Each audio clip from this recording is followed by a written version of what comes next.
অবশেষে জাতীয় বিশ্ববিদ্যালয়ের ওয়েবসাইটে আসলে আমরা যে আজকে যে আপডেট ইনফরমেশনটা দেখতে পাচ্ছি সেটা হচ্ছে, দেখো ওয়েবসাইটটা অনেক আপডেট করা হয়েছে।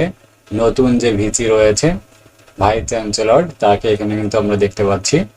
তো এর আগের ভিডিওতে বলেছিলাম আরও একটা এখানে আপডেট দেখো, বলা হচ্ছে জাতীয় বিশ্ববিদ্যালয় অধিভুক্ত সকল কলেজের অধ্যক্ষ, শিক্ষক ও কর্মচারীদের আগামী 1 সেপ্টেম্বর 2024 থেকে স্ব কলেজের একাডেমিক কার্যক্রম সচল রাখার জন্য অবশ্যই কলেজে নিয়মিত উপস্থিত হওয়া প্রসঙ্গে অফিস আদেশ। আমরা যদি এখানে ক্লিক করি তাহলে একটা অফিস আদেশের নোটিশ চলে আসছে।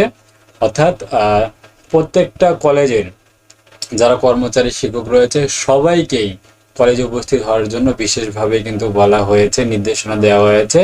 আদেশ করেছেন মোল্লা মাহফুজ আল হোসেন, ইনি হচ্ছে রেজিস্ট্রার্ড জাতীয় বিশ্ববিদ্যালয়ের, যেটা হচ্ছে ভাইস চ্যান্সেলরের আদেশে মূলত এই অফিস নোটিশটি দেওয়া হয়েছে। অর্থাৎ তোমাদের যারা ডিগ্রি শিক্ষার্থী বা অনার্সে রয়েছে, জাতীয় বিশ্ববিদ্যালয় অধীনভুক্ত যত কলেজ রয়েছে সবগুলোই কিন্তু 1 সেপ্টেম্বর মানে হচ্ছে রবিবার থেকে কিন্তু খুলে যাচ্ছে।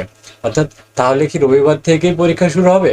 হ্যাঁ, অবশ্যই রবিবারের অর্থাৎ সেপ্টেম্বরের ফার্স্ট উইকে কিন্তু যে স্থগিত পরীক্ষাগুলো রয়েছে এগুলো কিন্তু নেওয়া শুরু করে দিবে জাতীয় বিশ্ববিদ্যালয়।